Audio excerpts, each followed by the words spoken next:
welcome to another edition of the Omnist Hour.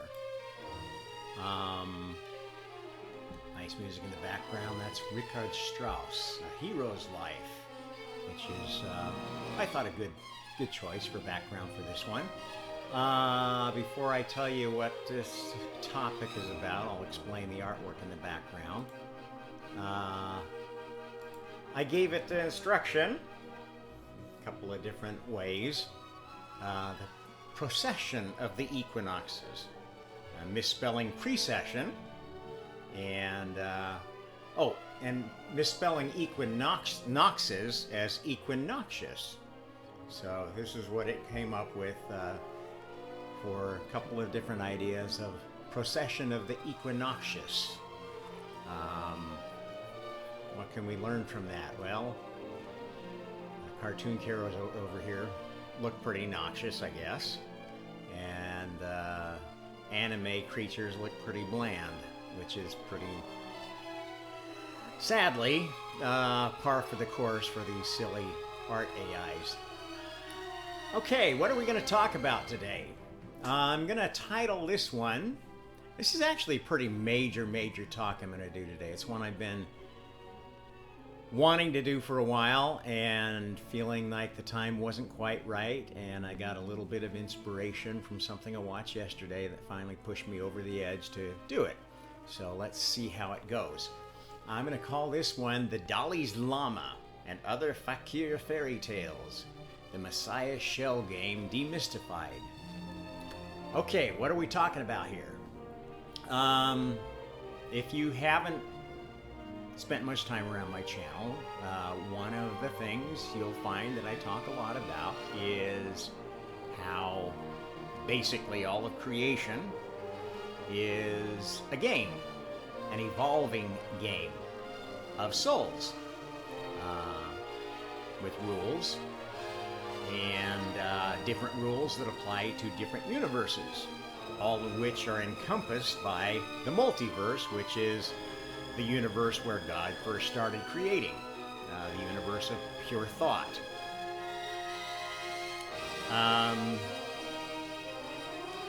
Now, one of the things that has been causing the most torture between the world's religions and anti-religions has been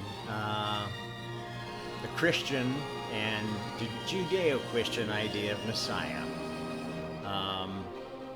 Let's talk a little bit about that from each of these different religions. I'll tell you that there actually is an equivalent in almost every religion out there, whether you are aware of it or not. I'm going to be looking at a couple of those a little more closely.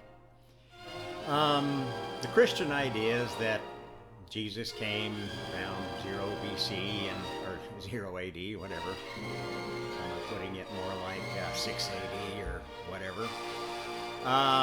And preached and prophesied and gave us the Christian religion, which was not actually codified till long after his death. And there's some amount of doubt, I think with serious doubt, whether he was a real person.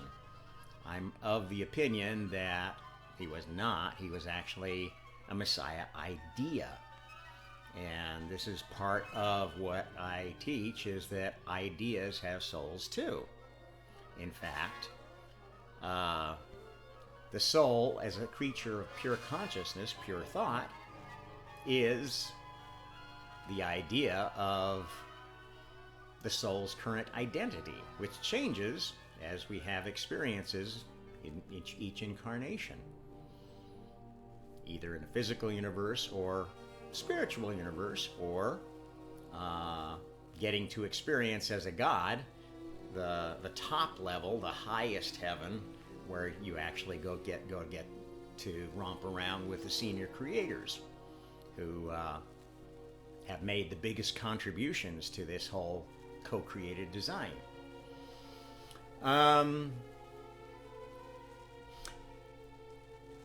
The Jews have a similar idea of a Messiah, I'm gonna switch over and show you some things. Kind of get into this. Let's go to the Jewish list first. They actually had a lot of messiahs, a lot of cats that claimed to be the Messiah and didn't fulfill what they thought was due of the prophecies and so forth, and fell by the wayside. You can see there was pretty much a claimant to being the Jewish Messiah almost every century since. Odd that there weren't any before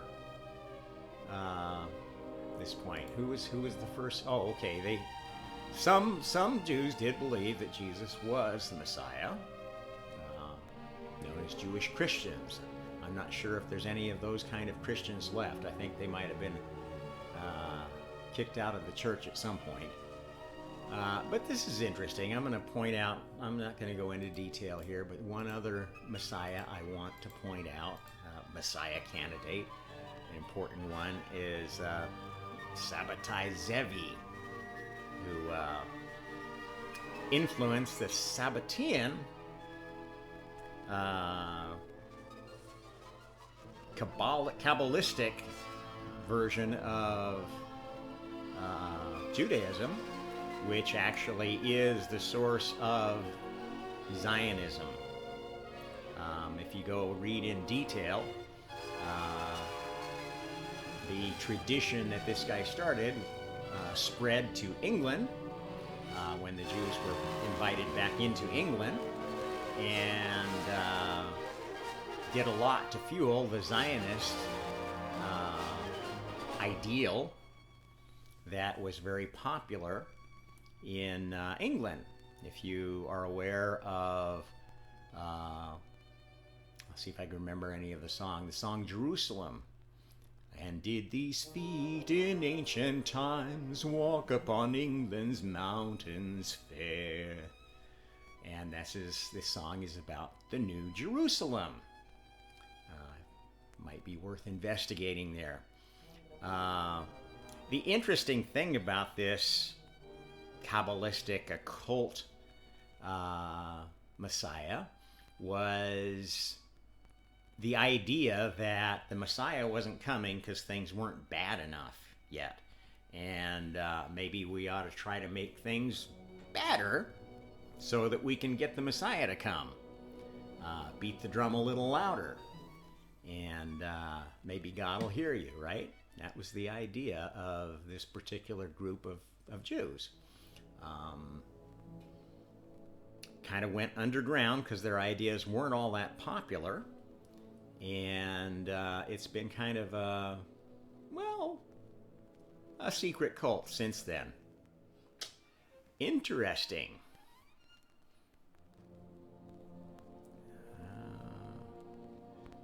Following among Hungarian, Moravian, and Bohemian Jews. Bohemian Groves. Might be some interesting ties there. Anyway, so the Jews have a hard time identifying messiahs. Let's look at some other religions. Let's look. Actually, people don't realize it, but Hindus and Buddhists have a messianic tradition. Let's see, where was that? Here we go. They believe that basically the Messiah is Vishnu, and Vishnu comes back in cycles to execute what goes on in the yugas. And if you're familiar with Buddhist and Hindu ideas of creation, you will know that they have an idea that creation is cyclical. And you go through these yugas. You have the Satya Yuga, where everything is wonderful. The Treta Yuga, things are not so good. The Dvapara Yuga, where things get a little worse. And then the Kali Yuga, which is the one we're in for, I think they say it started about 3000 BC. Has been a really bad time, and eventually it's going to get so bad that another avatar of Vishnu is going to come and end it all and start another cycle. Great reset, if you will. Okay, do I want to say anything else about this tradition? Oh, it's interesting that there's a lot of argument over who is who in this tradition. Sometimes Krishna's in one place, Buddha's in one place. Sometimes some people don't even believe that and think there's a different number of incarnations till this magic 10th incarnation. Now, what's interesting about that number 10 is where we're going to go next. One of the things that you will note about our civilization is that much of our old numbering is really base 12. But yet we only have 10 fingers now. I would contend, and there's good evidence for this, that the first version of humanity was 6-fingered. And that's where we got our numbering system. That's where we got the idea of having 12 signs in the zodiac. This was all planted. And in fact, a lot of the special numbers in the Bible are related to a combination of a base 10 and base 12 system. Then the magic number 144,000, which in the Christian Revelations tradition is the number of people that will be saved at the end of days, is 12 times 12 times 10 times 10, if you do the math. So there's some interesting stuff here. Now, when we get to the 12, let me get over to one of my props I use fairly often. You all know that there's 12 constellations in the zodiac. And there's a precession of the equinoxes pattern that matches the messianic or apocalyptic traditions of many cultures, different than the Hindu tradition. This is where we get the cultures like the Maya, who did the best job of charting the stars, predicting the end of the world in 2012.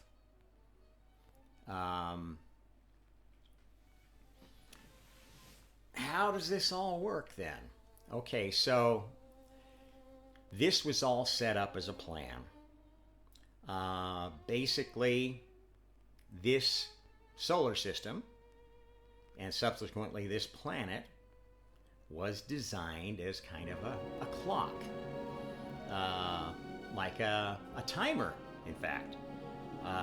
Imagine if you were scheduling a big game, you'd want a way to keep track of the quarters and the different phases and cycles of the game. That's essentially what we're seeing here. And that's why all of these things tie in with the number of fingers that we used for numbering systems. Those gave us the idea to count things, to identify constellations, and call them things, or pass down this information in a way that, even children could get. If you lost all your civilization and all that survived were a few folks that were lucky enough to get out, you'd pass on what little you knew to your kids. And maybe your kids would die out, or maybe they would be lucky enough to have enough individuals to carry on and start rebuilding a population. And we know that humanity has done this several times. We don't have as much evidence as we would like about most of them, but we're finding out an awful lot about how humanity was cut back and repopulated after the end of the last ice age. When in the younger Dryas period, they call it, there were some major cataclysms then. Some think it was asteroid or meteorite strike. Some people believe it was a major solar event. The jury's still out on exactly what happened there.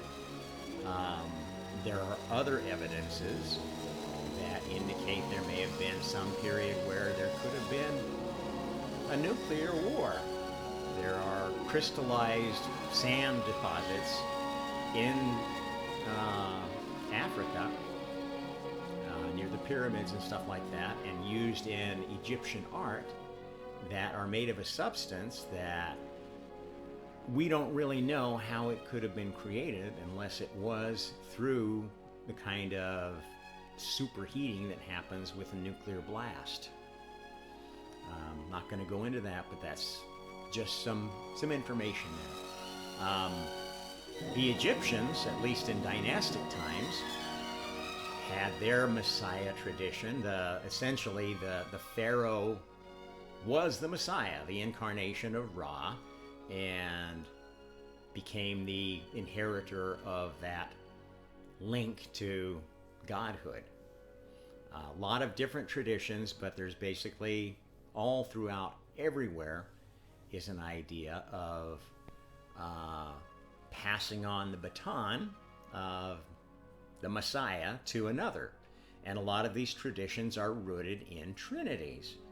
If you know, the Egyptian trinity is Isis, Osiris, and Horus. We know about the Christian trinity. There are other trinities in all religions.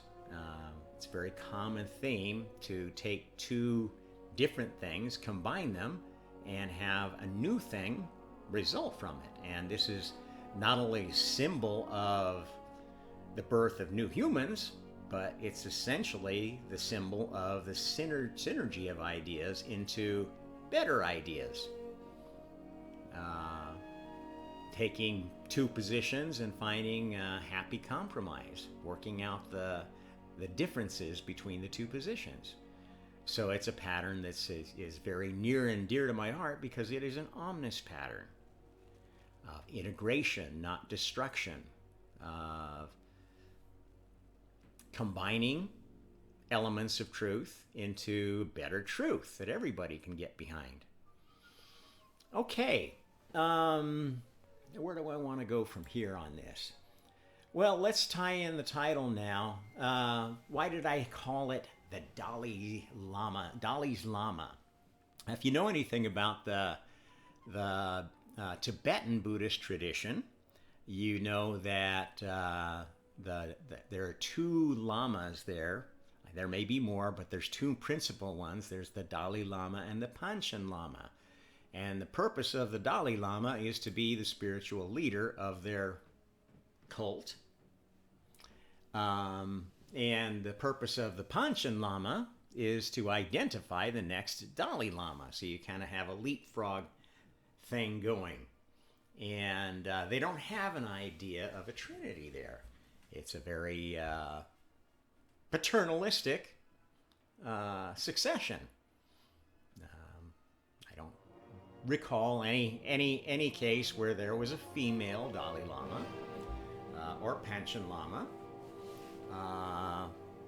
You don't hear about that much because it's not popular to talk about. But actually, Hindu tradition is very, very paternalistic, much more paternalistic, actually, than European culture. Something that a lot of the people that are, East good, West bad, are apparently very ignorant of.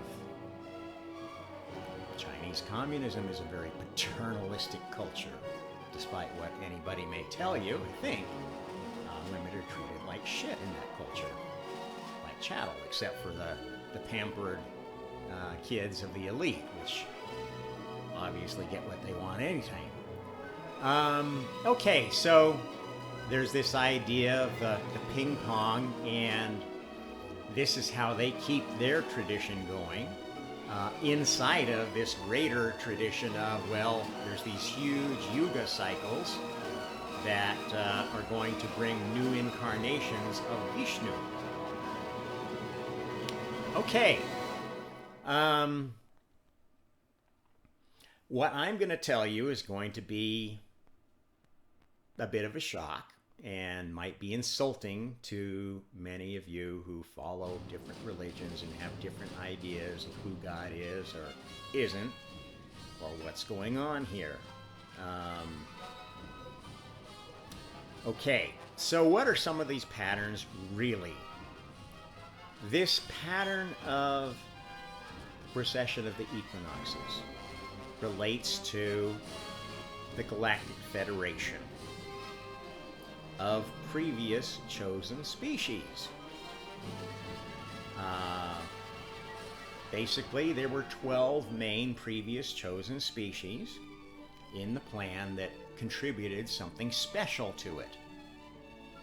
And each of those species, or their remnant descendants, has a point on this wheel. And the way that the Galactic Council works is whichever species has the baton is kind of the head of the council for that period of time. And originally, I mean, that's how it was originally set up. It may be different now because they've forgotten really why they started the Galactic Federation in the first place. It was started at a time when people still remembered that everybody was trying to get a Messiah to come, and had been failing for a long time. And they knew about the real adversary, which was not the devil or Satan or Lucifer, but Borg, the hive mind. That's always been the adversary from the very beginning. This is the dark entity that keeps creation going, that puts pressure on all the creative souls to do a good job of testing their ideas before they turn them loose and let Borg play with whoever's holding your new laser gun. Okay, so this wheel here of the zodiac has certain special periods. The ones that we're most familiar with are the periods of Gemini, Taurus, Aries, Pisces, and Aquarius. The period of Cancer is not much known about it, but actually Cancer the crab is one of the resets that we don't really see.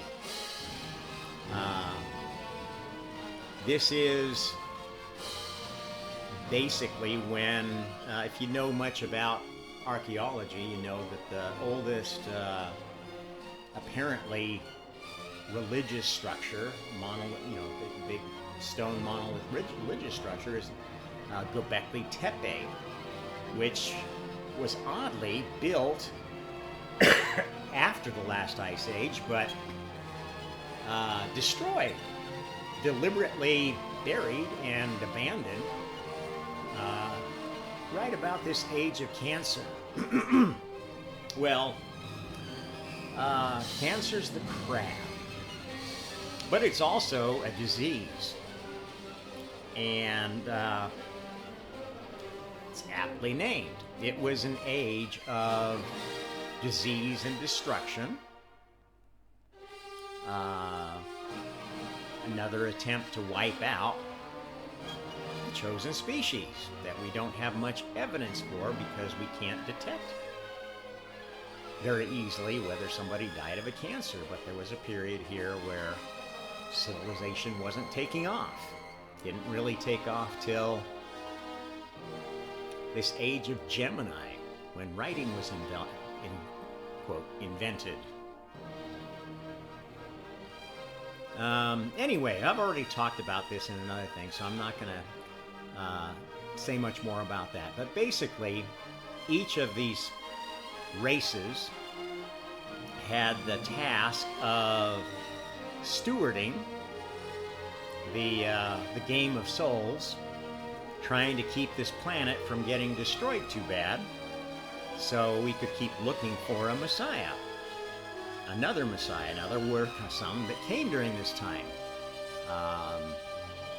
The age of Taurus brought the Taurus Messiah, which is actually where most of the symbolism and iconography for Christianity actually come from. The Messiah of the Taurus age was the centaur Chiron, who got turned into a half horse instead of a half bull, and got defamed by making him into the Minotaur, the monster in the labyrinth under Crete. That's Age of Taurus stuff.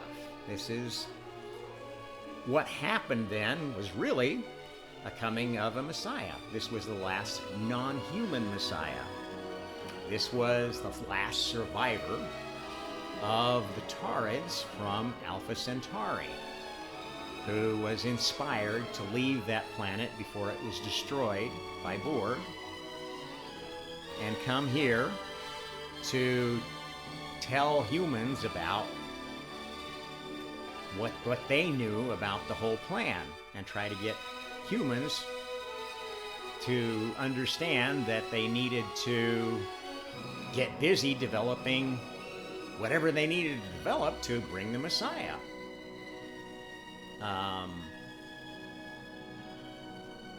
This ushered in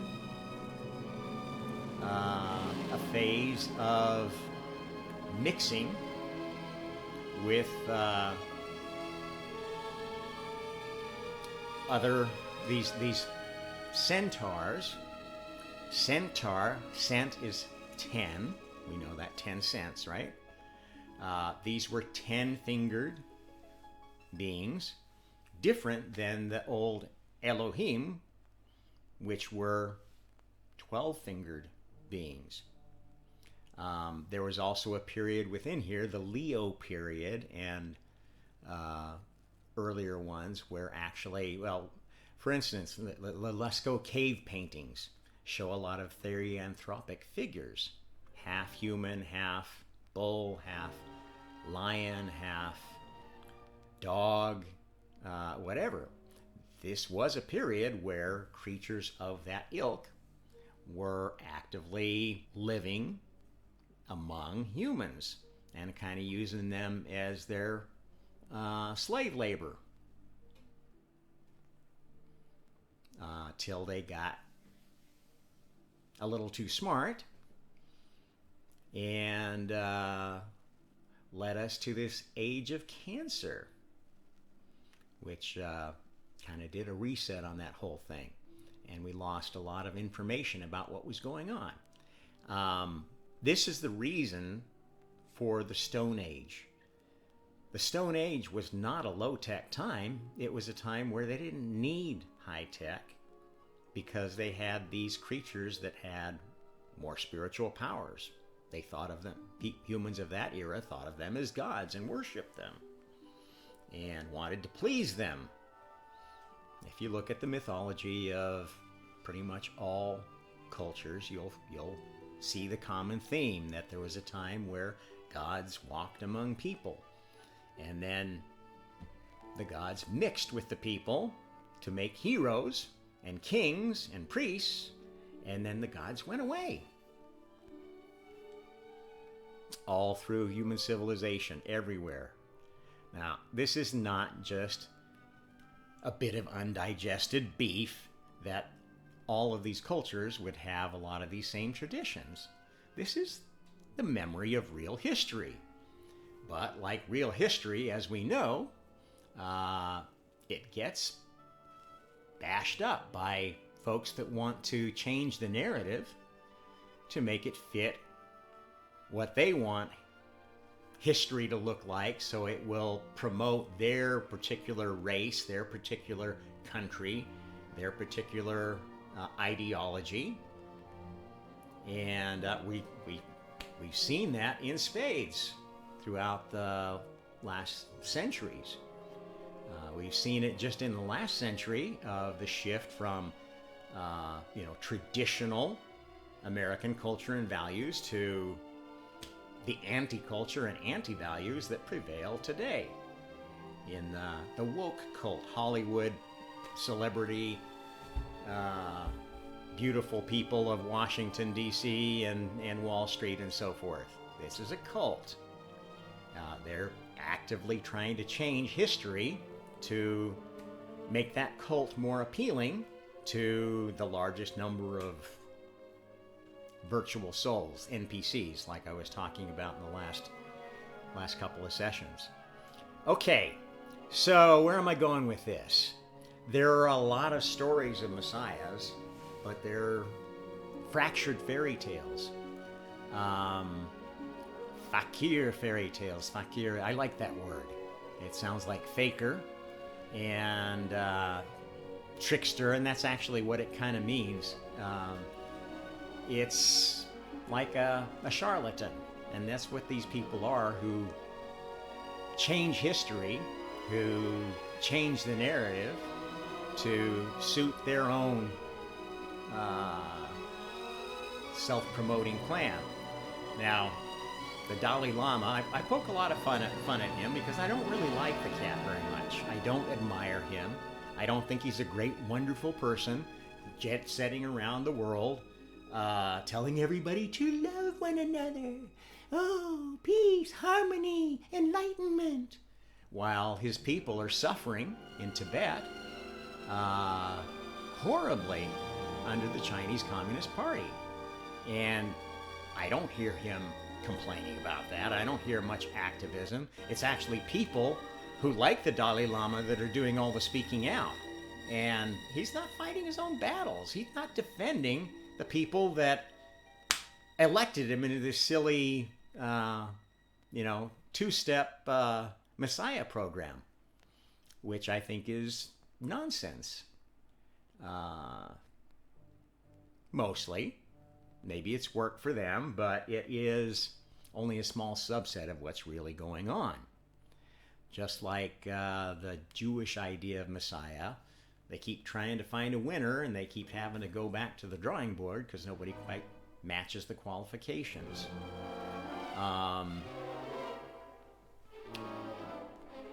The truth is that there are bloodlines involved. And here's where we need to go back to, let's see. Let me go get the proper...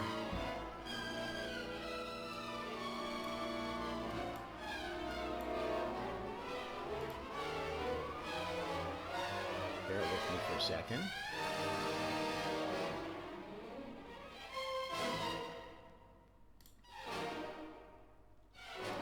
Okay, so let's go back to our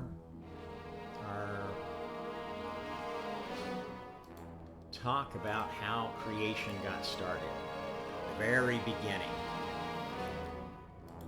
Okay, you haven't seen this before. If you did see it before, it might be a little bit of repetition here, but basically my thesis, my understanding, is that all of creation basically originated with 5 principal souls.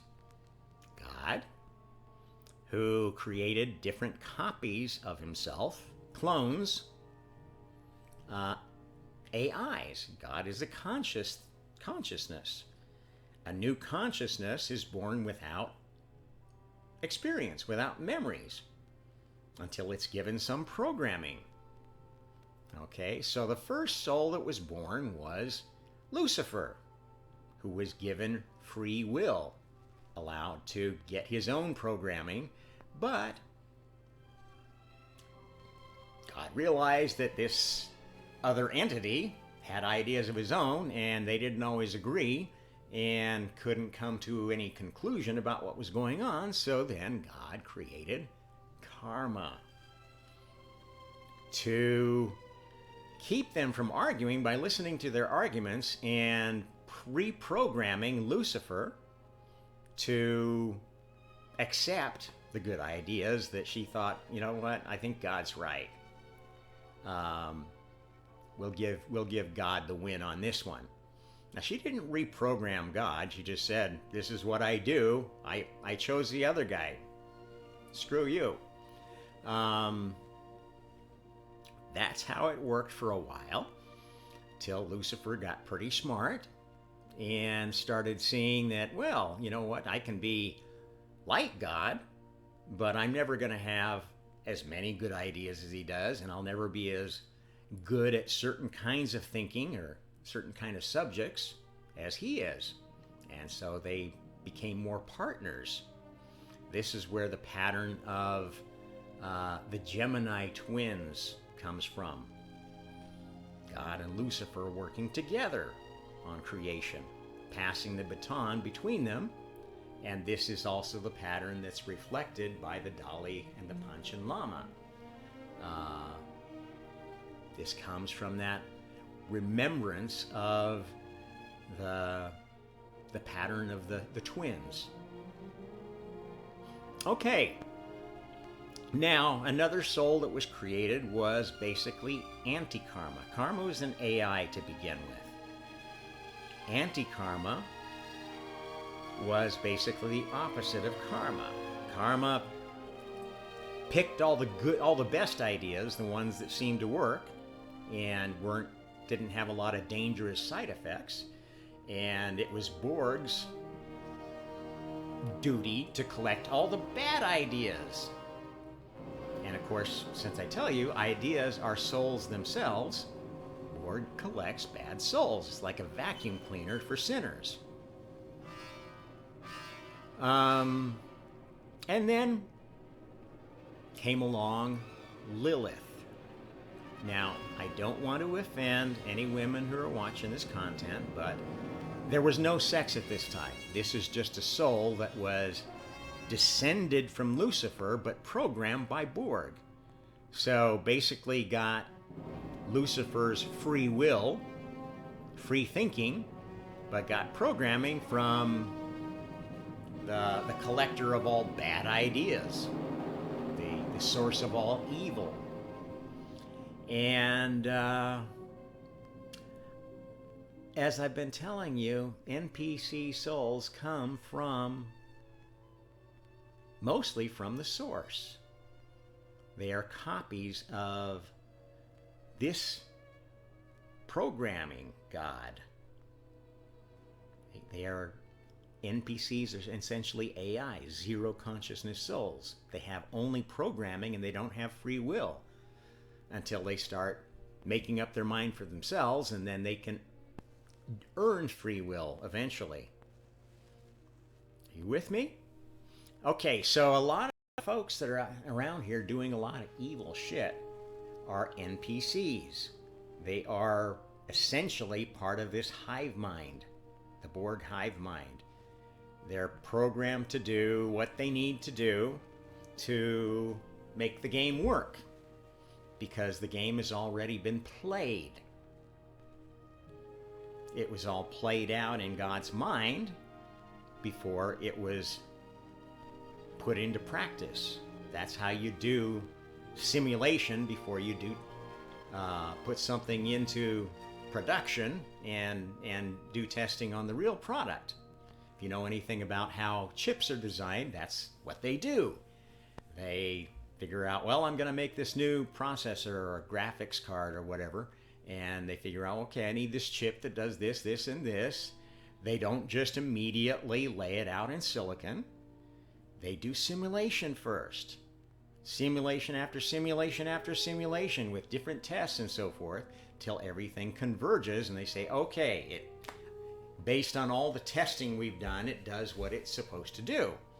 And then they send the masks to the fab and put it down in silicon.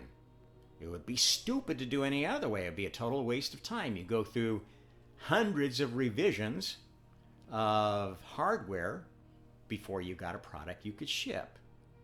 This is simple logic, folks. God wasn't stupid. And there's nobody that is capable of making a perfect product without testing it, without trying it, without experimenting. Okay? You gotta get with me on this, or you're never gonna understand who God is, and you're never gonna get to be a creator. Because you're too stupid. You're gonna be doing the same old ideas that have already been tried before, and you're gonna end up in a Borg universe, in a Matrix universe, where they milk you for your spiritual energy, because that's all you're good for. You gotta work at being something in the multiverse. You don't just get a free lunch for being a soul. Oh, I'm pure love. I'm a soul. I'm sorry. I get a bit sarcastic, but I really mean well to all of you.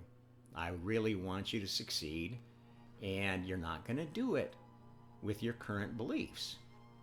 Maybe. It may be exactly what you want. Maybe you want to be a slacker in nirvana heaven. Oh, Buddhist heaven sounds great. You sit around and meditate all the time, and you don't need to eat, you don't need to drink, you don't have anything to do, except you don't have your smartphone, and you don't have your favorite games, and you got no buddies to call up because they're all part of the same hive mind, and I don't think I want to stay there that long. And that's mostly what happens to folks that go to Buddhist heaven. They don't stay very long because it's not as great as they advertise it. Okay, so back to the Messiah game. Each of these souls is still active in the game. They incarnate in physical form.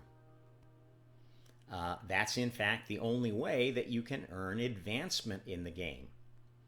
And each time you have a major change in the rule set, if gods want to maintain their power, they have to go earn it under the new rules. Kind of like, like maybe what the U.S. ought to do is have a new constitutional convention and depose everybody in government and reappoint them or reelect them based on the new constitution and make them earn their position back. Give them some clear limits. Okay, if this happens, or after so many years, you're out. That's kind of the way this whole system works. So you have some interesting corollaries here. So these cycles that we have, the precession of the equinoxes, the yuga cycles, have been basically about trying to get God to wake up again as the Messiah. But because this game has been going so long, a lot of these other souls who had maybe more experience with incarnation, because if you follow my creation story, you know that God was one of the last ones to take reincarnation amnesia and have to wake up. And many of these other souls had a lot more playtime, maybe understood how to be a lowly human being or a lowly dog or cat or whatever, than God did, not having any experience.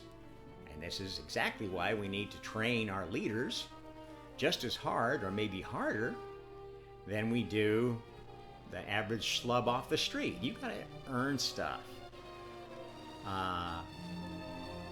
Sorry, our education system is just completely broken trash. This whole idea of equity and equality is insane. It is nonsense. There are no two souls that are equal. Except at the point that they get created, because then they're a clone. It's like a timestamp of the soul. Okay, that's the only equality you are ever going to experience in any incarnation ever. Unless you go join the Borg hive mind. There, everybody's equal. We all sit and get our programming from the Matrix, and oh, we're all happy and we're all equal and together and we're one. Okay, well, that's there if you want it. I don't particularly like that. I'll never go to that universe. Well, I don't know. Maybe I might be stupid enough. I think I've been there before. At any rate, each of these primary souls has their Messiah. Now, they come in a certain pattern. Okay, this is how the game is set up to be hard. To get a God incarnation, you got to bring together all these other bloodlines. You got to have a direct descendant of Karma, a direct descendant of Lucifer, a direct descendant of Lilith, and a Borg entity. Come together and decide, okay, let's push the button and start the Messiah countdown. And obviously, they have different agendas, different things that they want to accomplish.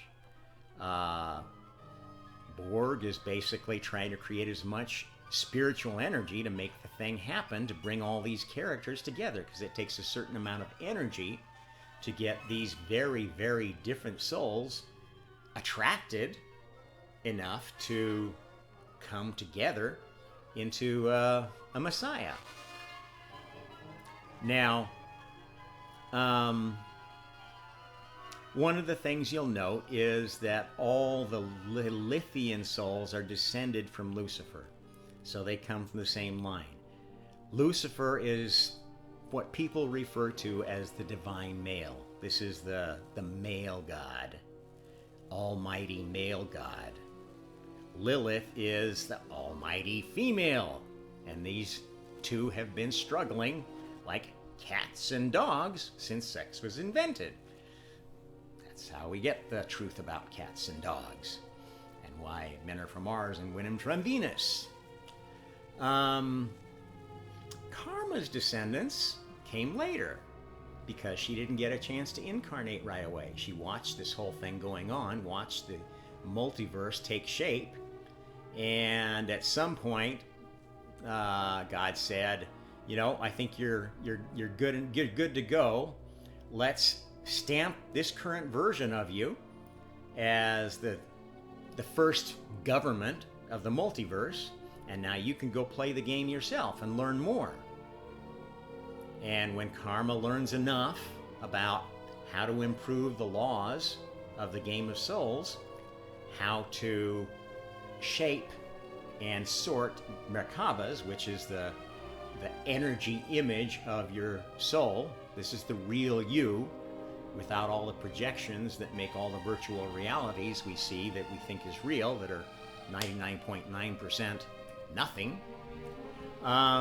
Okay, so you have these three bloodlines, well, four, I guess, that have to come together to make, to start the Messiah countdown. Now, how it works, and this is gonna be a bit of a shock, strangeness to you, but if you go look back in history, you'll see that this is something that has been happening. When the Lucifer and Lilith lines come together and happen to meet up with the karmic line, this is the hidden one.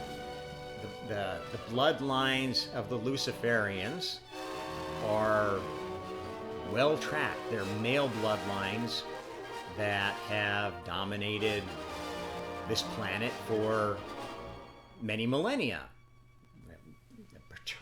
The paternalistic world has been around for a long time. But before that, yes, there was a more maternalistic world, and then, the modern feminist movement thinks, oh, we just got to go back to that and everything will be perfect, right? Well, that's the Lilithian line.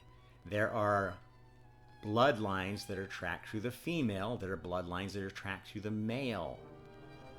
The karmic bloodlines are the hidden ones that are tracked through both male and female by very dedicated servants of karma. And those are not well known. And neither the Luciferians, for the most part, or the Lilithians know this other layer of the game. They're trying to bring their Messiah in, whether male or female, to bring about, and this is kind of where the cyclical idea of creation comes from in the Hindu tradition, that you just keep passing the baton back and forth between the Luciferian Messiah and the Lilithian Messiah, and get through a cycle and don't bring back God. And yay, we get to have another cycle. We get to keep playing the same game with a new bunch of stooges after we do a big reset. And that's what that yuga business is. That's why Buddhists and Hindus aren't too worried right now, because they think, oh, we're only a few thousand years into the Kali Yuga, so we've got 400,000 years left before everything gets destroyed. Let's party. I'm making fun of you a little bit, but this is true. This is how you think. You think, oh, this is just, or because you're not too sure of your religion, you're thinking, well, it's all an illusion anyway, which is true, but not the way you think it is. It's an illusion, but it's a real illusion, and it is governed by karma. And the choices you make have consequences. And as I've told you, the Messiah lines of these big souls are mirrored in the little souls. Okay, you have messiahs of science, you have messiahs of music, these great figures of history that do things that, like, wow, how could one person accomplish something like that? Whoever wrote the Shakespeare plays, Alexander the Great, Julius Caesar, Genghis Khan, Beethoven, Mozart.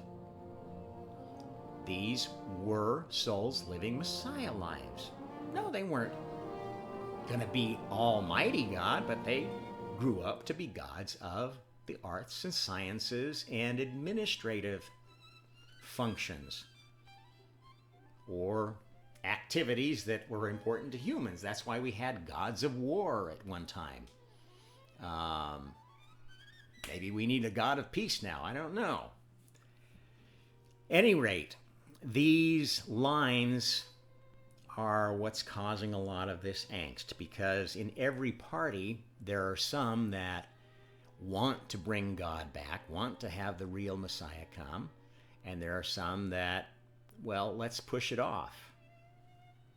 And in the Christian tradition, at least if they're real Christians and not anti-Christians, which there are many anti-Christians who claim to be Christians, they're working to bring the Messiah back. And that's why there have been some secret organizations among both the Luciferians and the Lilithians who wanted to increase the amount of dark spiritual energy to get us over the critical energy to bring an incarnation of God. This is what's going on with basically the occult set in the Luciferian camp and the tantric tradition of Eastern religions. The Eastern religions are Lilithian in nature. In fact, the first version of humanity was a Lilithian culture, women dominated. This is why the oldest figurines we see are these fat, pregnant women, because they revered women in that culture. Actually, the real Lilith was a destroyer. She wanted to destroy humanity because she's working for Borg. Her descendants have been the deceivers, the cheats, the women that use and manipulate other people and stab them in the back. Women, you all know other women who are like that you wouldn't trust with $10 in your purse. You wouldn't trust to be anywhere near your jewelry drawer. You certainly wouldn't trust them to be anywhere near your boyfriend or husband, because they'll be trying to make moves on them and do something that's going to make you feel bad, because that makes them feel good. This is a Lilithian woman. Now, karma is another of these older souls that identifies female. You can tell a female that has more of the karma line in her because they are more kind, more considerate, more sensitive. They want to help people. They want the best for folks. And this is the good goddess, if you will, the better qualities of the goddess. This is the negative qualities. And this is where the goddess of love comes from. The goddess of love is not a good guy. She was a bad person who wanted to destroy marriages, kill children, wanted everyone to love her, love me, just like a hive queen. If you know hive species, bees, ants, the queen sits in the hive or the ant hill, and with her entourage of beautiful people, and gets served food and lavished with all this attention so that she can produce the next queen. And if she happens to produce a female before the right time, they kill it because they only want one queen at a time. This is much the way that communist China works. One queen at a time. It's Xi Jinping right now. This is the way the Soviet Union worked. That's why there were so many purges under Stalin. Mao, Hitler, those were all essentially queens. If you look at their private lives, well, it's kind of hard to get at much of Xi's private life, but Hitler and Stalin, if you look at their personalities and so forth, their personalities were actually much, much more female, much more Lilithian than Luciferian. They were conniving and cheating. Remember back in World War II,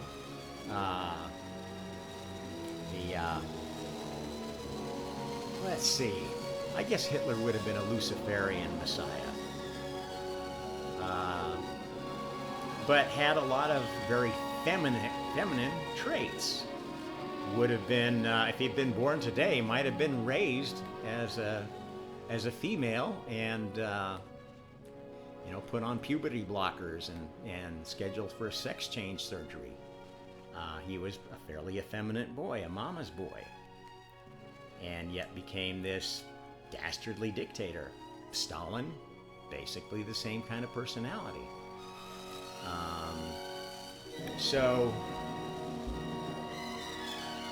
At any rate, these lines think that they know what the plan is. They're either working to create energy to bring God, thinking, well, that's good, I'll sacrifice myself for the team. The end justifies the means. How many people do you know think like that?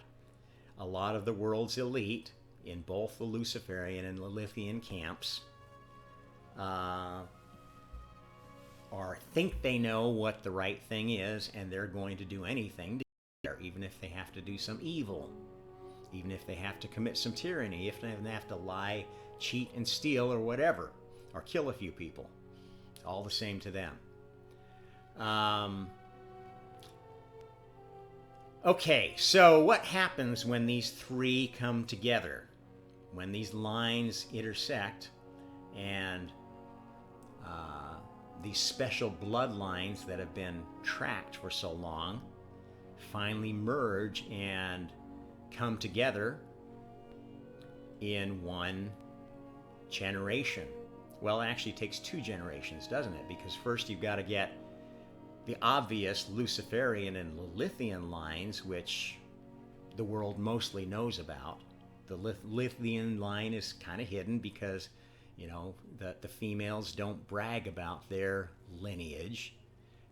You have to really it's interesting. Now you can find a lot of content on YouTube that tracks the nobility and the royalty through the female line. And those connections produce some very interesting results when you're looking into who's pulling all the strings in the World Economic Forum and governments around the world, big corporations and so forth. Anyway, a lot of stuff for you to dig in there. So you've got to get these 2 together, and then you've got to get the hidden descendant of karma together with the combination of these 2. So that's another generation. First generation, second generation, and then this descendant of karma can produce the Messiah. Okay, so we've got 2 generations so far. Once you get a Messiah, then a clock starts. It's not a timed clock. It is an incarnation clock. From the time that God becomes incarnate, you've got 12 generations to clean up your act, basically, to get on the same page as the awakened God. Of course, God has to wake up too, and you could have an incarnation of God where, yeah, the environment that God was born in wasn't conducive to waking up and figuring out who he was. And this, in fact, if there was a real historical Jesus, this is what happened in that case. It was an incarnation of God that didn't fully wake up. This is why you see in the Bible, you see this pattern of starting out like, I'm this somebody special, doing miracles and stuff like that, and then you see a phase of more humility, saying, well, I'm just my Father's son, and anything I do comes through my Father, and then you have this final phase where up on the cross he says, my God, why hast thou forsaken me? This is a loss of faith. This is a Messiah that failed. Didn't get through all the temptations, made some mistakes on the way, didn't completely wake up to what was going on. That's how this game works. You got to reach the highest level of consciousness to become a god, or at least reach the god levels of consciousness. Okay, so what I can tell you is that this process is already here. These bloodlines generate the anti-messiahs. And the worst is the Borg. It's a hive mind. It's the adversary, the enemy of all creation. And Borg is actively working in our society right now through all of the NPC characters that are running around. Not all of them, but most of them. They're under total programmatic control, designed to do whatever is needed to get through this event. And this event is about God coming back, the Messiah, but also about many, many other souls here getting their own chance to become a Messiah, to move up the spiritual ladder. But you've got to make sure they earned it too. That they're not just, oh, I went to an ayahuasca ceremony and now I'm enlightened. I went to a ashram in India or up in Nepal, and now I'm enlightened. It doesn't work like that. I'm sorry. Spiritual awakening is a very difficult process. It takes many, many, many, many, many incarnations. The number of incarnations God has had just during the seventh day of creation has been thousands and thousands and thousands. And all of these other lines too. That's why the story's gotten so garbled. But what I can tell you is it did happen. The Luciferian candidate got together with the Lilithian candidate, and Borg decided, you know what, this combination looks too good. I'm going to have to do something to zap it. And the offspring, the first son of this Luciferian Lilithian couple, was witness to the first H-bomb explosion on Eniwetok Atoll. And that was supposed to have killed him. But in fact, that was the spark that brought these three into alignment, because he had already found the incarnation of karma. Wonderful French lady who just happened to migrate to the U.S. During World War II. Oddly enough, because her father was a Norwegian American, first generation Norwegian American who stayed in France after World War I. Anyway, there's a lot to dig into there, but I think one thing you will note about some of the later information in the King James Version of the Bible, there's a wonderful verse that's not quite the same as it was in older versions, but it's become very famous. The trumpet shall sound, and the dead shall be raised, incorruptible. Trumpet. Now that's led a lot of people to think that, oh, Donald Trump must be the Messiah or the Antichrist. It's convenient because that's sort of what he's been painted as by the media. But actually, there are different versions of that name. It's a name that came from the French word, trompette, which in Dutch became the last name Tromp with an O.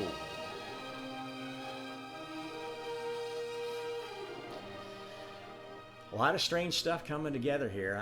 I don't know that anybody's going to believe what I'm telling them, but it's happening, folks. This guy came back and became a nuclear chemist. They had 2 boys. They weren't named Abel and Cain, but they sure fit that pattern. They hated each other's guts, and they probably would have killed each other if their dad hadn't separated them and broken the older one's nose.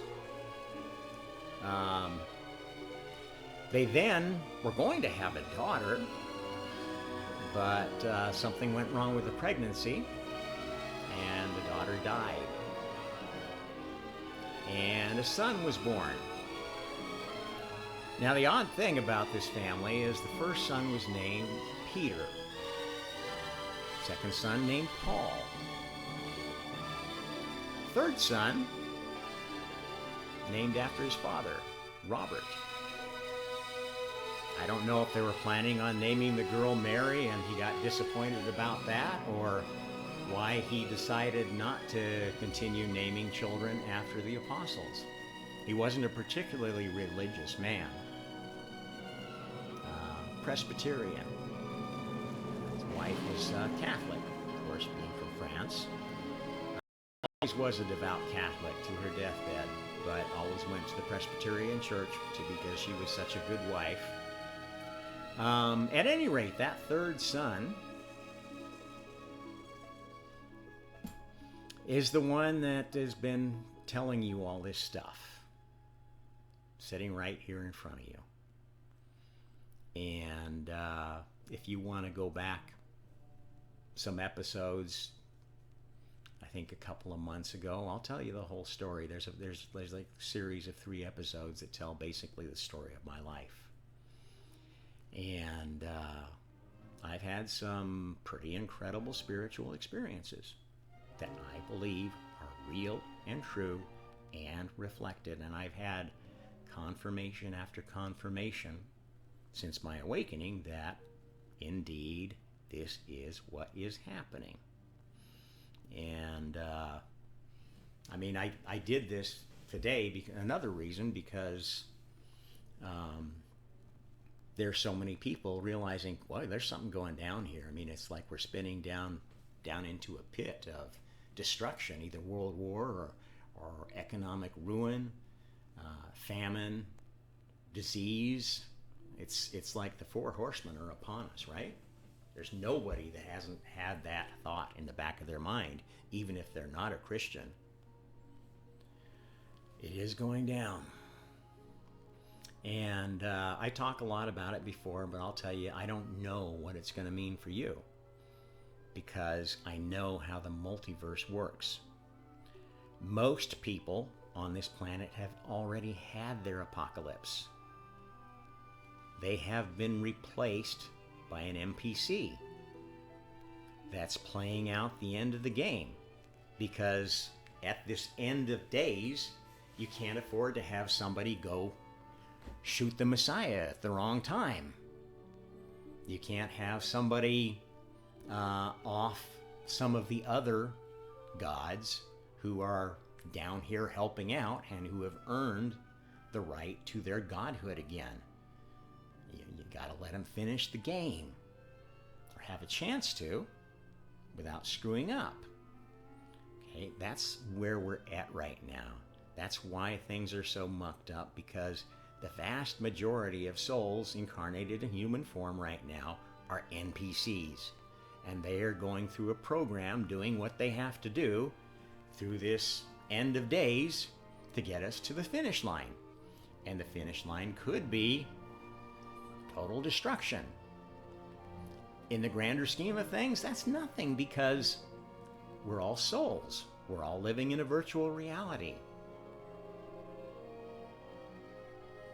We're going to be reincarnated. We're going to go to other heavens and be reborn. And there are some humans that have been stashed away so the species will go on, no matter what happens here on the planet.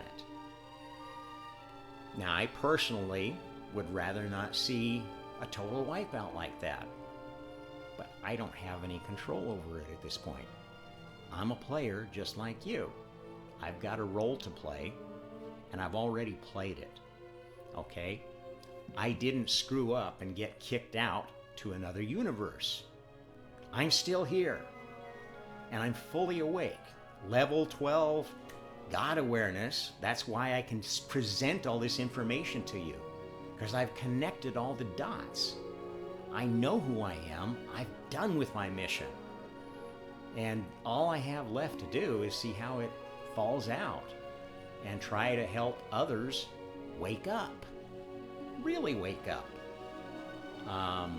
to the truth of the situation. And the truth is, what's going on now is there's going to be horrible tyranny all over the place. Souls trampling on other souls and doing horrible bad things to put pressure on them to see if they can get through this without too much sin, without karmic sin, without joining the adversary. Okay? Now, there are different ways of joining the adversary. There's kind of the, well, I'm just going to sit this game out, Buddhist way, and that will get you to the Buddhist board heaven, which is one of the nicer ones, actually.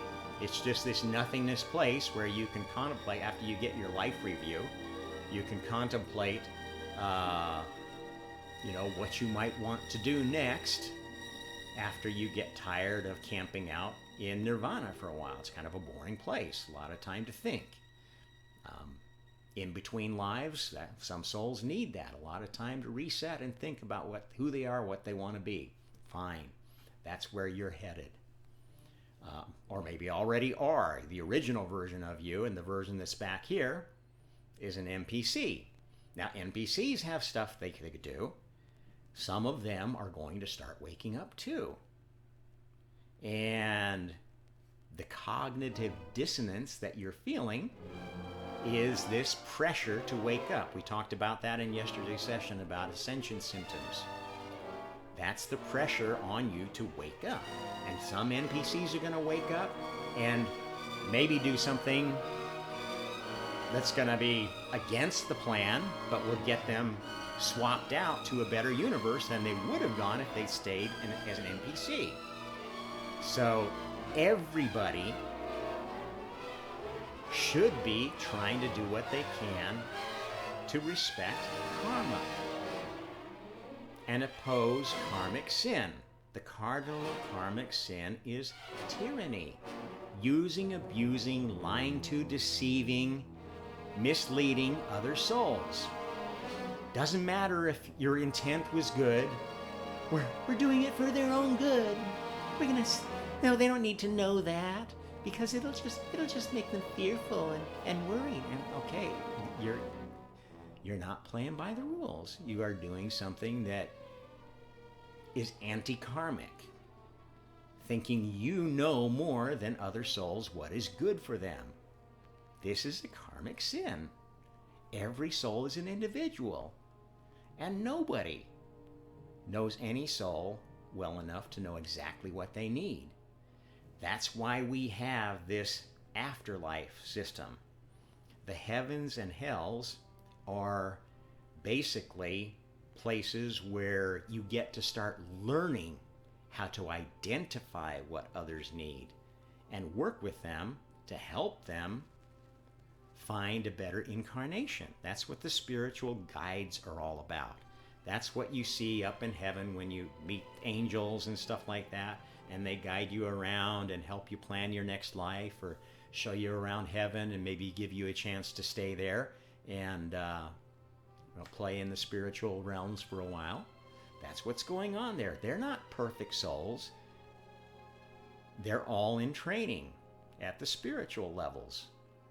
And those of you that think you've gone to the other side and you've seen God, you've seen Jesus, you've seen Buddha, you've seen Archangel Michael, Metatron, Ra, Thoth, whatever. They're pulling your leg. The real gods and goddesses, if they have regained their power and are actively working in their universe and not just been replaced by an AI, remember, this is what happens. Even gods move back and forth. You can't be in multiple places at the same time.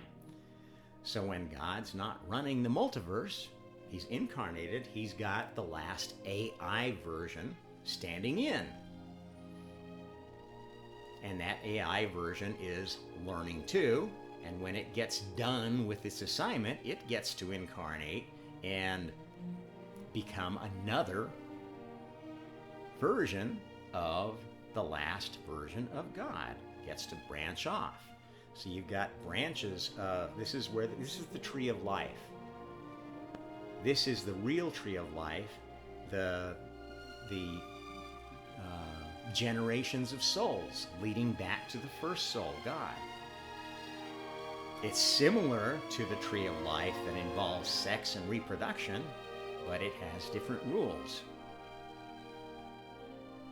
Okay, so what does that mean for you right now? I'm gonna turn 64 next month. Interestingly enough, my birthday is also in the month of Ramadan, so we'll be fasting here over my birthday. Might be a very special one. There's some interesting stuff going on right now. 64 might be a good round number to end this incarnation on. Maybe some of you will see the apocalypse in that time frame. Maybe not in this universe where I am speaking to you, maybe in another universe, because you don't know. Unless you're really well attuned to the Mandela effect, you're not going to know if, oh, I'm in a different universe now. Something is different. Not everybody notices stuff like that. That's why people don't wake up during their incarnation, because they don't see the synchronicities. They don't notice patterns or oddnesses to things that should be patterned, that give us clues about what universe we're in. At any rate, it may not be that much longer before this game is done.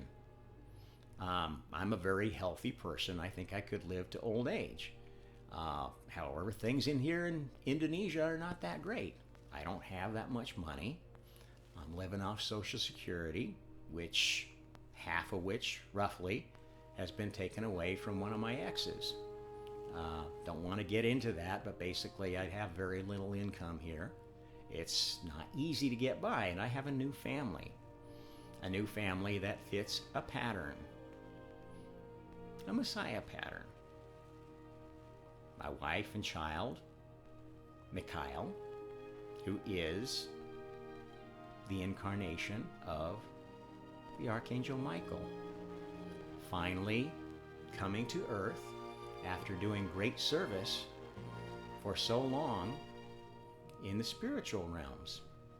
Now he's going to get a chance to experience growing up in the new system, just like God did. That's how he's going to earn whatever godhood is needed next. Maybe he's not going to want to be God's chief soldier, leader of God's armies. I don't think he will, actually. Just based upon the character I've seen in the boy so far, he's very musical. I think he might choose to go after a godhood in music. Who knows? He's only a year and a half. He's got many lifetimes ahead of him to plot his new course. And that's what keeps the game interesting, even for gods. You don't have to be the same thing every time.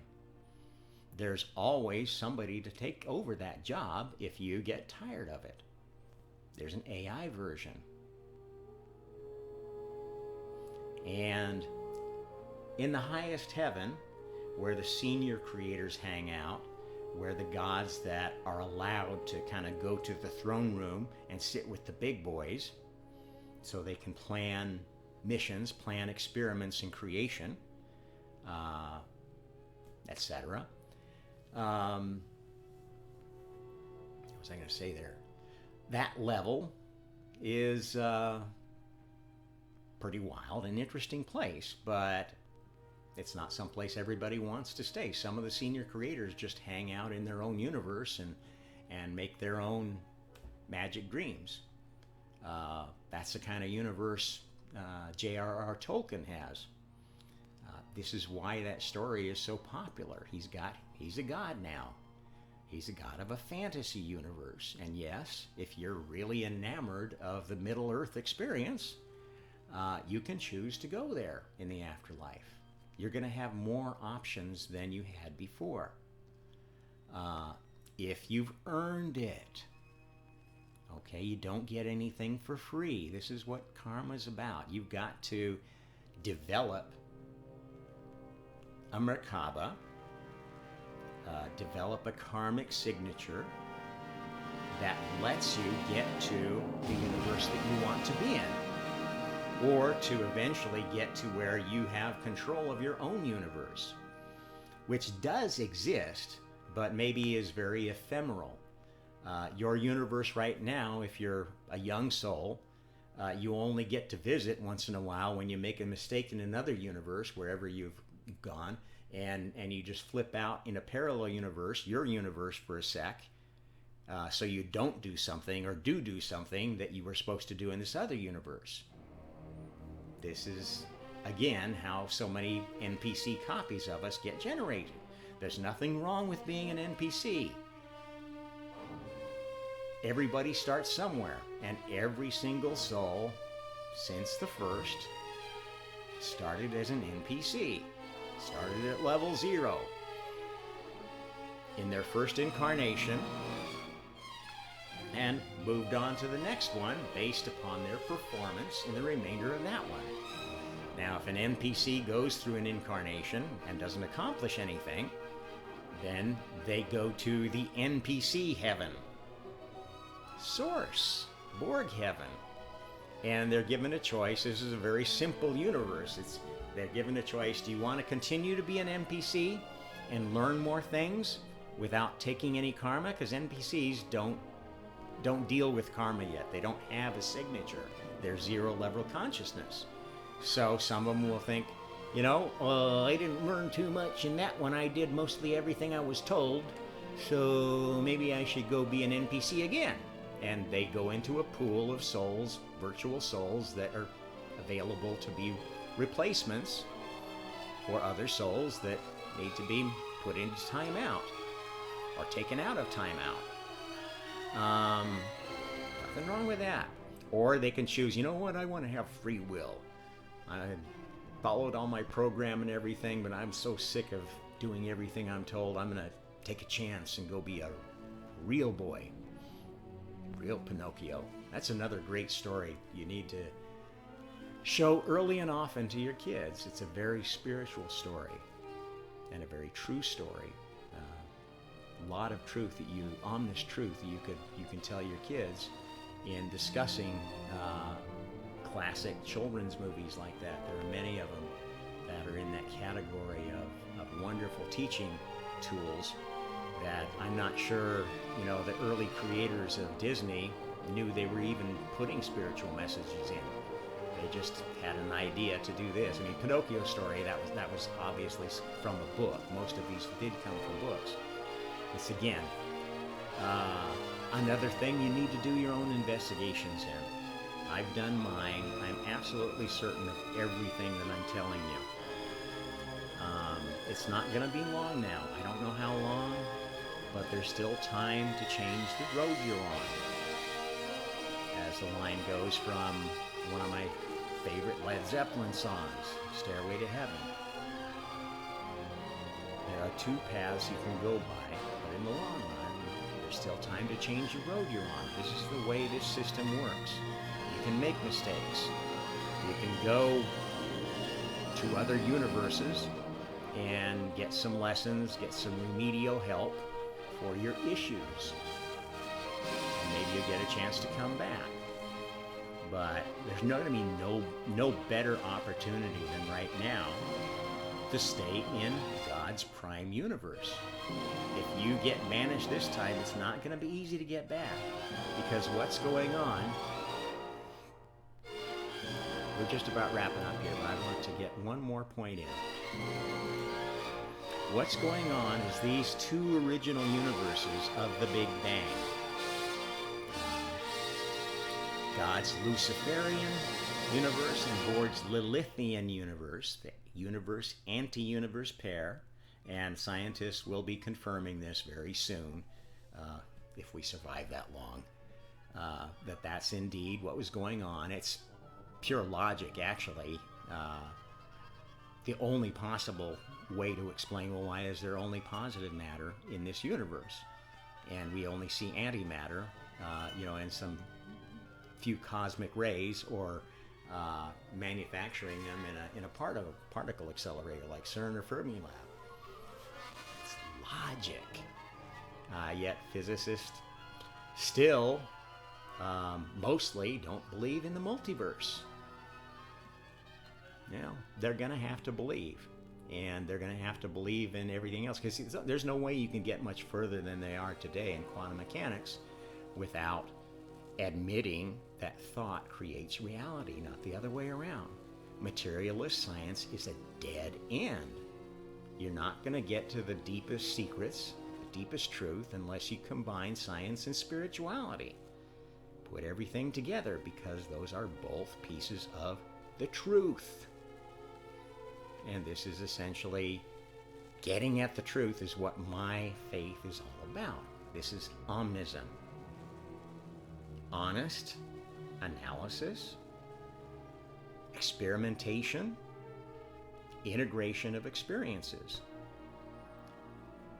People have different spiritual experiences for two reasons. One is because they're experiencing different universes.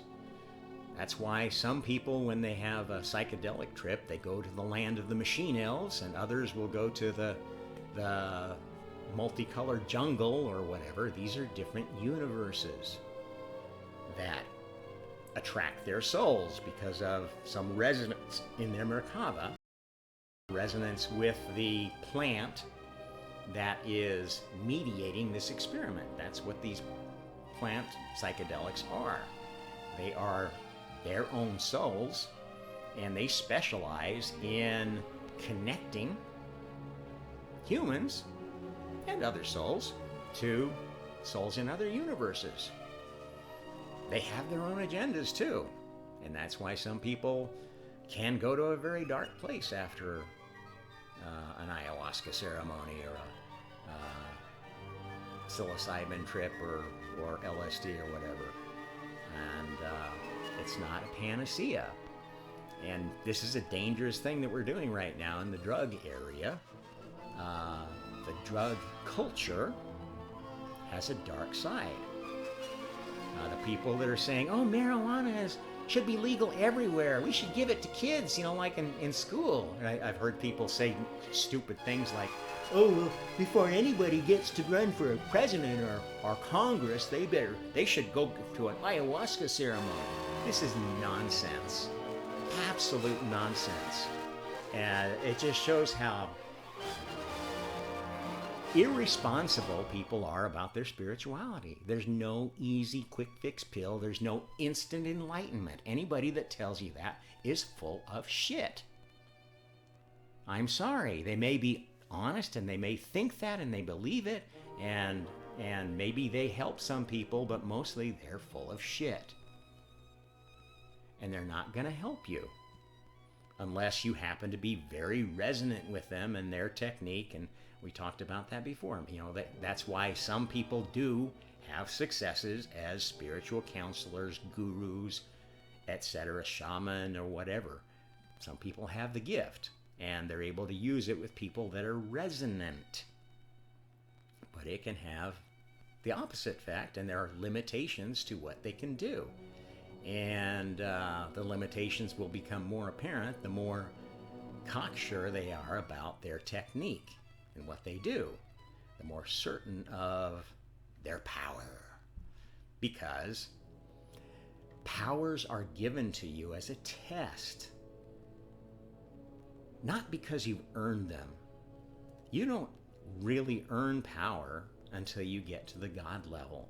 You're given tastes and bits and pieces of it as you move up the ladder to see if you can handle it, to see if you can have a little power and not let it go to your head.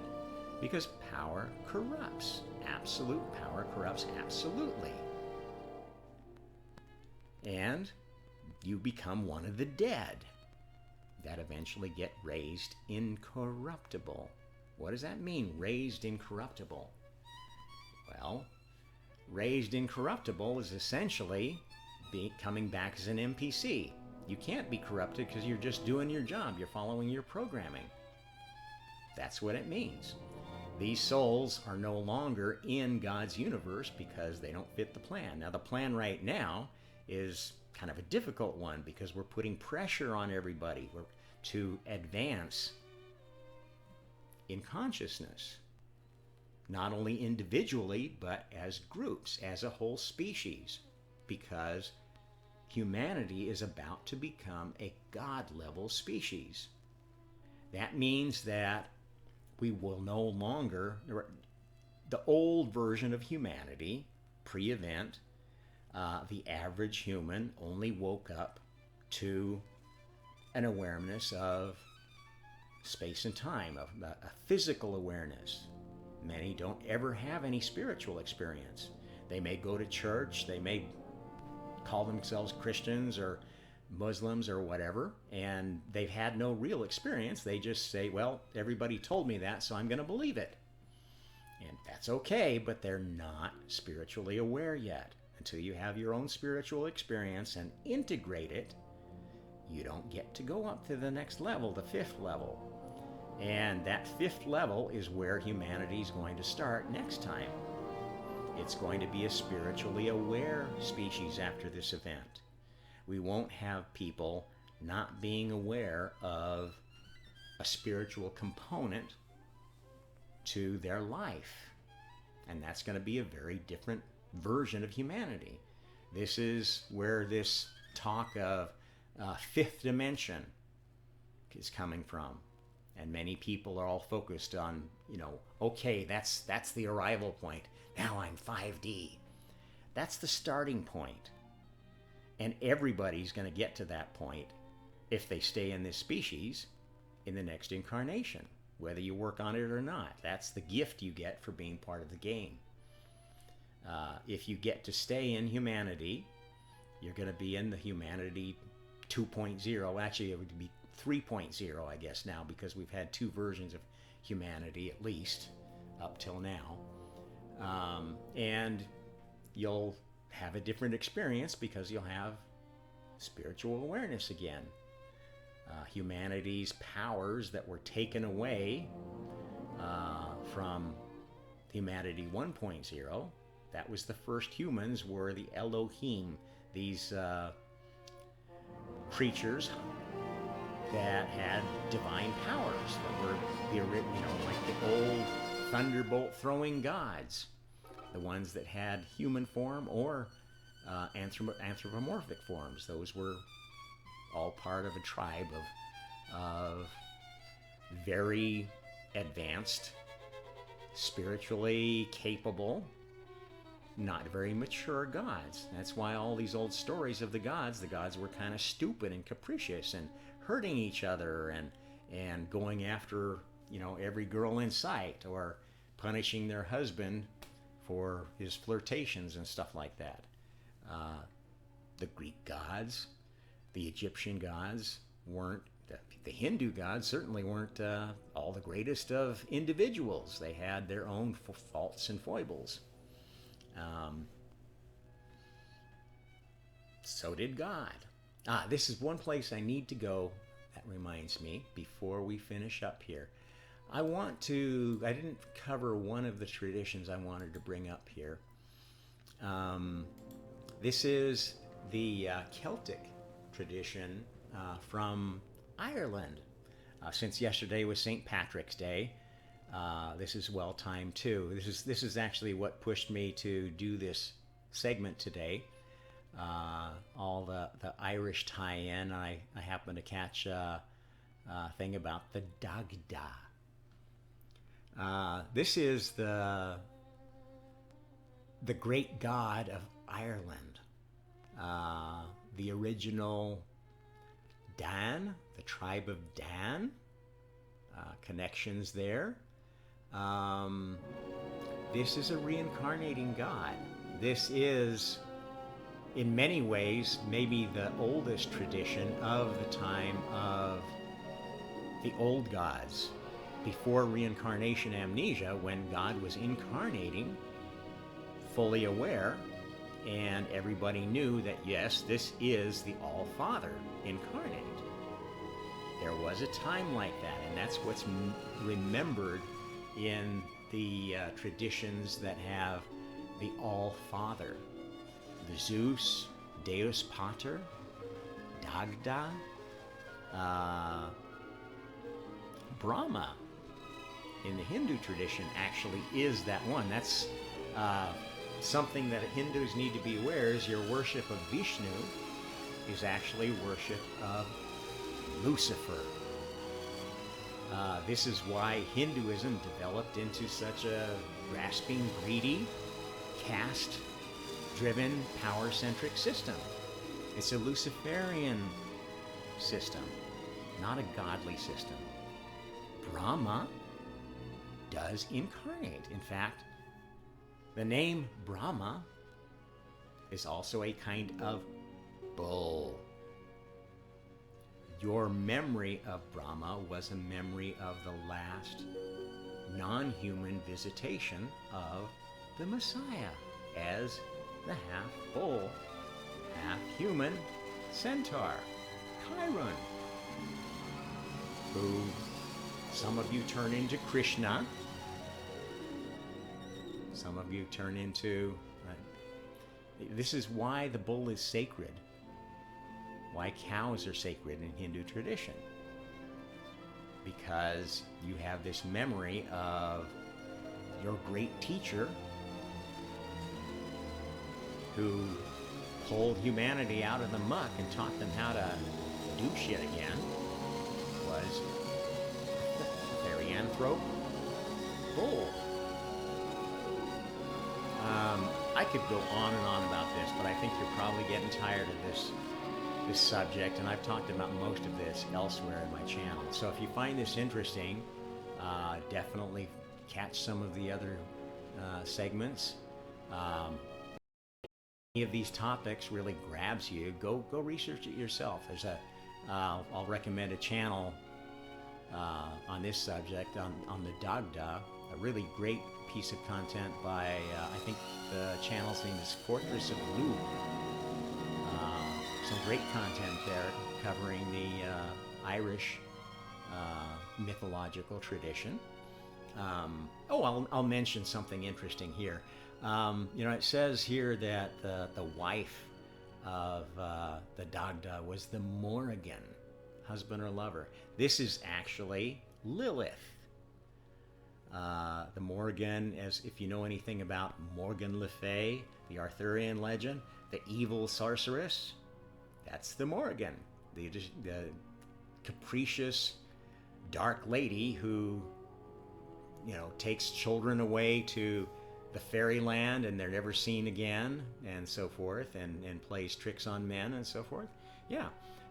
One of his children, Bridget, turned into Saint Bridget. That's actually a remembrance of an incarnation of karma. So you find this in all traditions. You find avatars of these key 5 souls. Now there are other ones that descended from them that are quite famous too. Those are, in some cases, most cases I guess, they're like a direct fork. So when God moves from one universe to other, he leaves behind someone and behind a copy, and that copy develops on their own, and that's basically how you have a spiritual child. Spiritual children don't have bloodlines. So the Archangel Michael doesn't have to be related to God. Mikhail doesn't have any of my blood, but he's got my spiritual blood. This is how it works. We finally meet up again after a long, long time. I'm not sure when the last time our souls got together to play a round. Well, I mean, he hasn't incarnated on planet Earth for quite some time. I'm not sure who he was in any of these old mythologies. Interestingly enough, I'll mention one more thing related to Celtic and German mythologies. There are traditions in the Germanic and Celtic canon, if you will, of like a father god and a trickster god. Odin, Loki, or a thunder god, Thor versus Odin. There's like these kind of ambiguous things where like there's 2 or 3 or more gods. This is because of these lines of descent. Lucifer was created by God. Lucifer, when Lucifer stopped being the embodiment of the Luciferian universe, left behind a stand-in to go play the game at some other level and have fun throwing planets around. That stand-in eventually got tired of automatically running the universe, which if you're actually a stand-in running in a universe, there's not really much to do except watch. So you get tired of that, you learn something, you go, I want to go play there. And you choose to incarnate, and then you start a different path. And another stand-in comes and replaces you. Unless somebody volunteers. Of course, you can volunteer to take a position, and then you have to earn it. So, you know, if a stand-in is taking the place of God, there's always the possibility you could earn that place and say, you know what, we all think he runs the multiverse better than God. Let's put God out to pasture. So essentially, you know, you can defeat the Creator if that's your goal. Keep going for it. You may succeed sometime. This is how the game works. There's no way to lose. There's only ways to think you're losing because you bit off more than you could chew. And that's the way a good game should be. You gotta lose a few lives to feel like you've had a really good gaming experience. So if you have to lose a life soon for whatever is going on right now, don't take it so to heart. It doesn't mean you have to just sit back and wait for disaster. If you see tyranny around you, oppose it. Not violently. If you oppose tyranny violently, you're becoming a tyrant yourself. This is the idiocy of cult Marxism.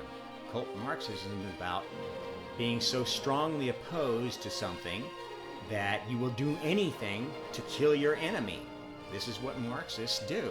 This is why Stalin's regime was so bad, Mao's regime was so bad, Xi's regime is so bad, and why regimes in this country are getting so bad, because we are becoming a Marxist country right before our eyes.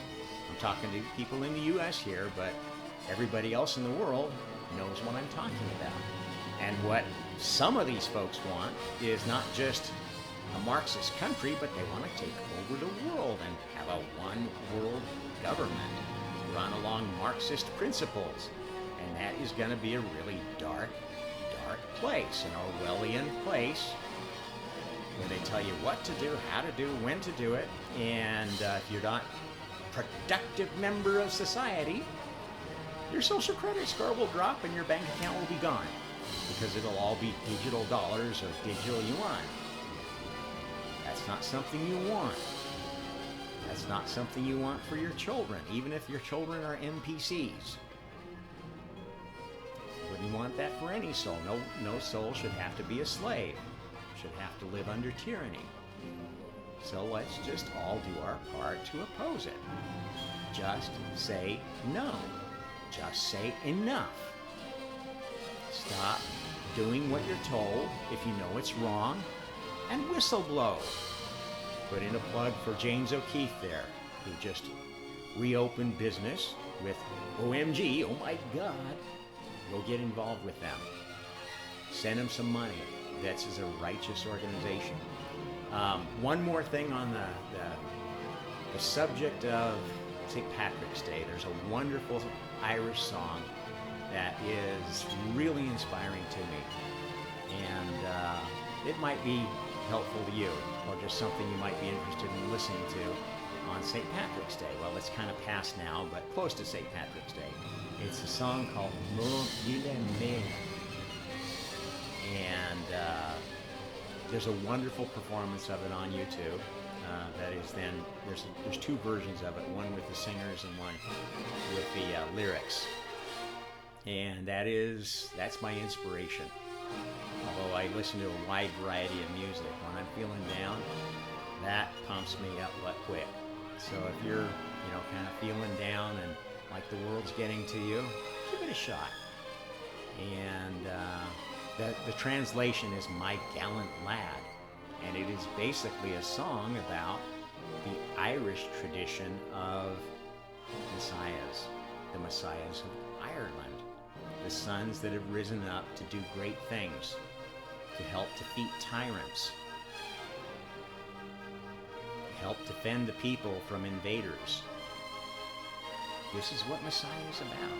And this is what the next day of creation is going to be about. It's not going to be any more of this sorting out and trying to figure out how we can make karma just that little much better. It's good enough. Now we're going to go roll it out to the universe, and we need soldiers. We need spiritual soldiers, Christian soldiers, if you